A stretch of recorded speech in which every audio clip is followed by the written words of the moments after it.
Alors pour le groupe PS, je crois que c'est M. Malik Benachour qui prend la parole. Oui. Exact. Je vous remercie, Monsieur le Président. Je voudrais d'abord féliciter la ministre pour la qualité graphique de son PowerPoint, que j'ai trouvé très jolie. Voilà. Je voudrais transmettre mes félicitations à vos équipes. Plus sérieusement, j'en viens tout de suite à l'essentiel en essayant de ne pas être trop long parce que nous avons un agenda assez chargé. Je pense que cette note prend la mesure de l'urgence face à laquelle nous nous trouvons, alors que l'empreinte du réchauffement climatique est déjà nettement marquée, y compris en Belgique, comme nous l'a rappelé d'ailleurs l'Institut royal météorologique le mois dernier.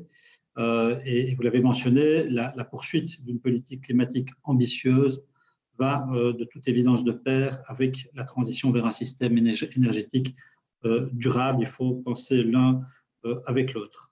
Alors, je vais passer en revue les 6 grands points de votre note et vous livrer quelques commentaires à l'égard de chacun d'entre eux.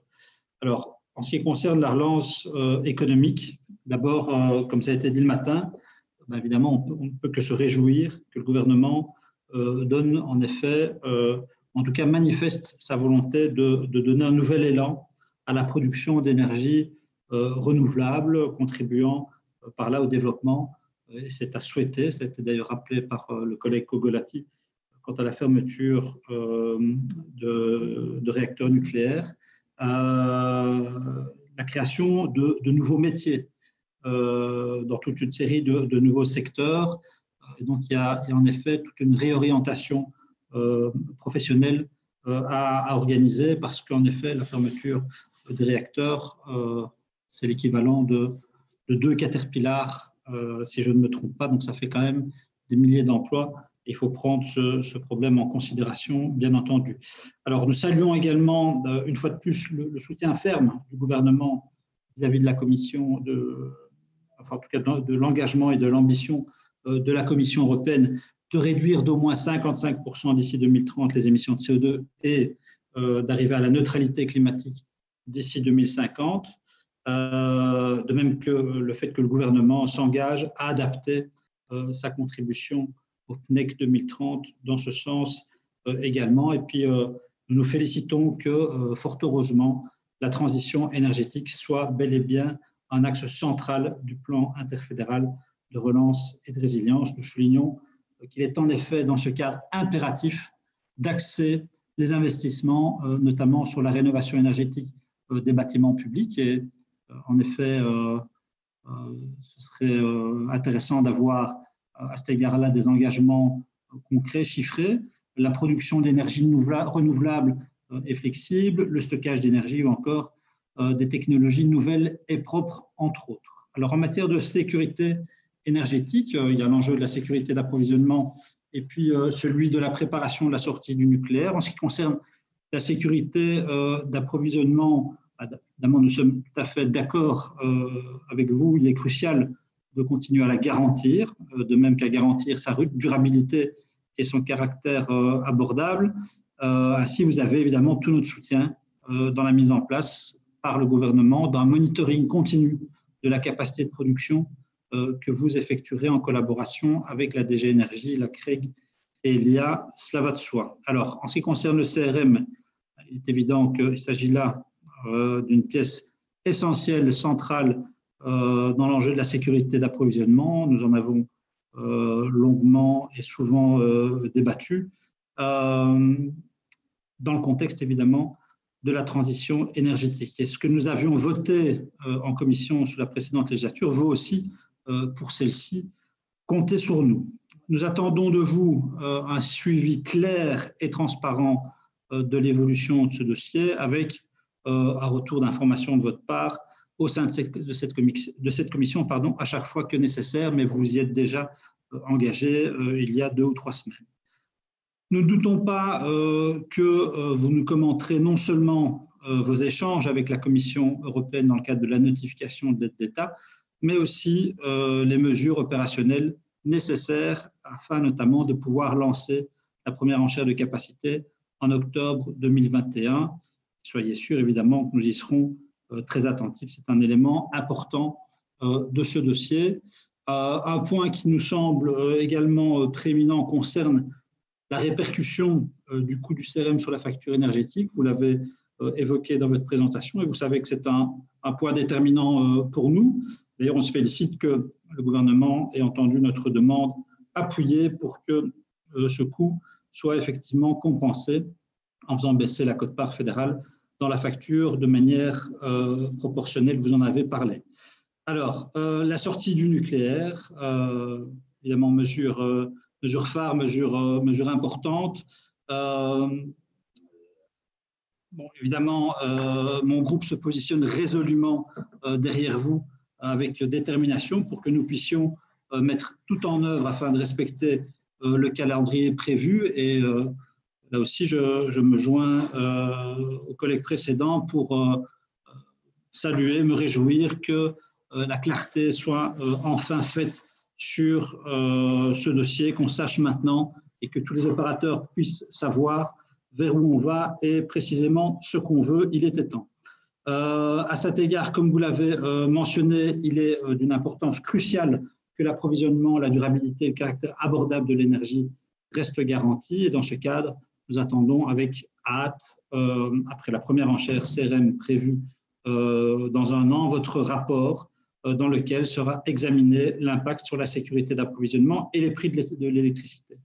Et si cette sécurité d'approvisionnement ne pouvait être garantie, alors il faudra effectivement envisager à adapter le calendrier légal de sortie du nucléaire en envisageant, c'est comme ça que c'est prévu dans l'accord de gouvernement, le prolongement d'une capacité jusqu'à 2 gigawatts au maximum. Et dans ce contexte, j'aurais souhaité vous entendre davantage sur les conditions strictes en matière de sécurité, de sécurisation, de disponibilité de la capacité de production durant les mois d'hiver, de flexibilité en hiver et en été, et en matière de rente nucléaire. Avez-vous d'ores et déjà anticipé et entamé une réflexion plus poussée à ce sujet s'il nous fallait prolonger les capacités nucléaires? Alors, s'agissant de l'arrêt sécurisé des centrales nucléaires et de la préparation du démantèlement dans un environnement sûr, nous nous félicitons également que le gouvernement en ait fait l'une de ses priorités, de même pour le fait qu'il ambitionne d'ores et déjà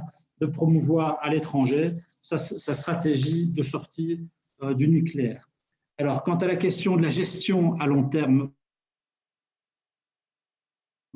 pu vous entretenir avec l'ONDRAF sur ce sujet, le cas échéant, que ressort-il de vos échanges? Mon groupe se réjouit en tout cas que vous optiez par rapport à cette question pour un processus participatif. Et avec mon collègue Rogelati, je cite pour une troisième fois, nous avons plaidé en ce sens-là au printemps.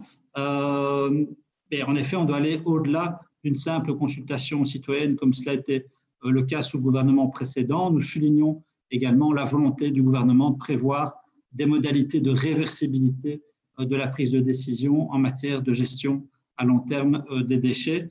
Ça répond à une vive préoccupation initiée notamment par mon parti.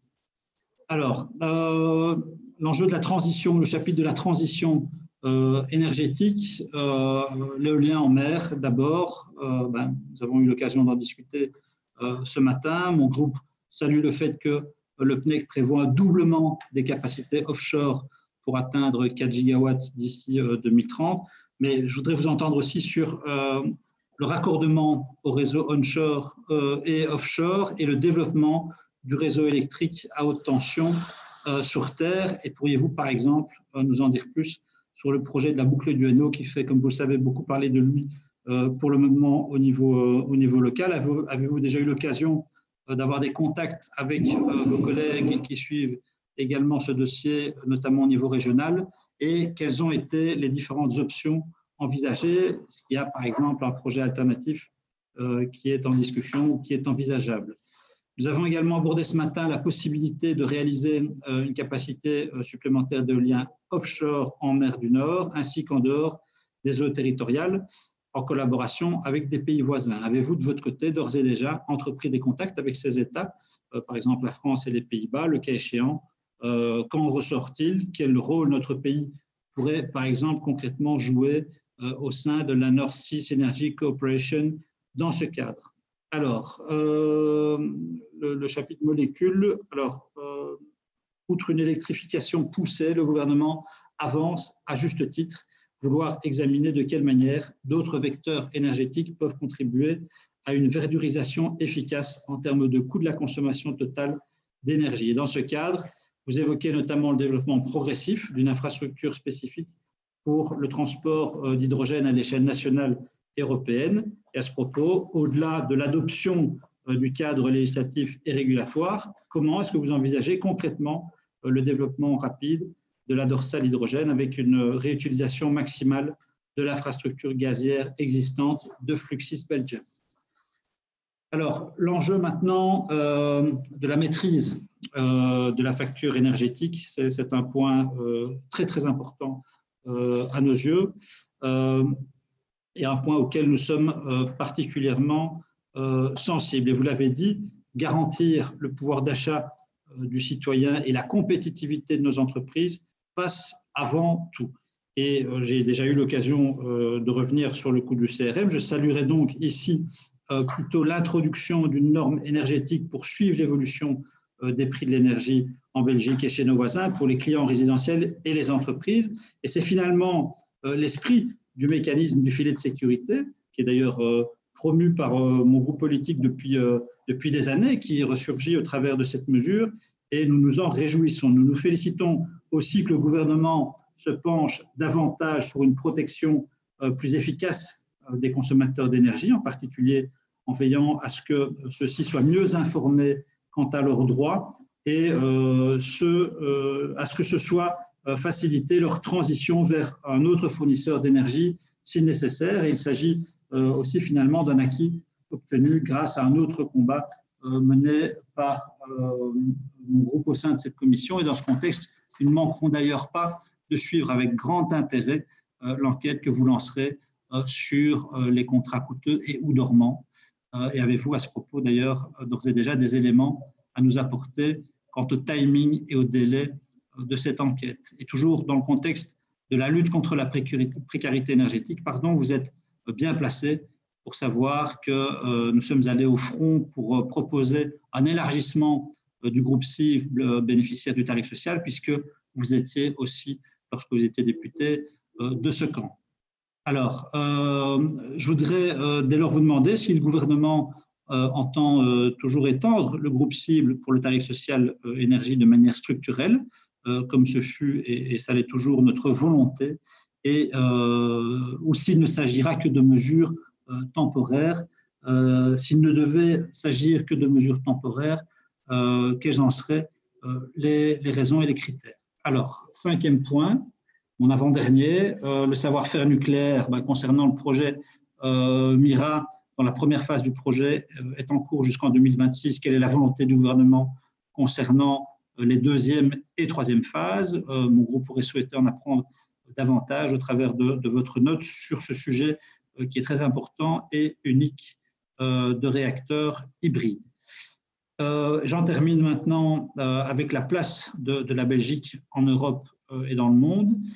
Et sans répéter tout ce que vous avez déjà dit, Madame la Ministre, mon groupe salue évidemment et se félicite de l'ambition qu'a notre gouvernement de vouloir faire rayonner la Belgique en matière d'énergie sur les scènes européennes et internationales. Et nous ne pourrons en effet faire face aux défis actuels de manière efficace qu'en collaborant avec d'autres pays ou organisations internationales dans un esprit de partenariat. Et je souhaiterais, cela dit, terminer mon intervention par une question concernant votre volonté, à juste titre, de moderniser le traité sur la charte de l'énergie, à propos duquel j'ai souvent interrogé la ministre précédente. On aura bien sûr, j'imagine, l'occasion d'échanges approfondis sur cette question à un moment ultérieur, mais néanmoins, j'aurais voulu vous entendre aussi un peu plus dans ce cadre sur les contours de ce que vous envisageriez de faire. Par exemple, est-ce que vous comptez mettre ce traité en phase avec l'accord de Paris? Et en effet, à ce stade-ci, il est en contradiction frontale avec ces principes, ce qui permettrait à l'Union européenne de préserver sa capacité en tant que leader mondial dans la transition écologique et sociale? Entendez-vous plaider pour la suspension de toutes nouvelles adhésions au traité sur la charte de l'énergie dans sa forme actuelle? Et envisagez-vous enfin la sortie du traité à l'issue des négociations de modernisation dans le cas où les demandes de la Belgique ne seraient pas rencontrées, tout en prenant en considération l'ensemble des effets qu'impliquerait un tel retrait? Je vous remercie.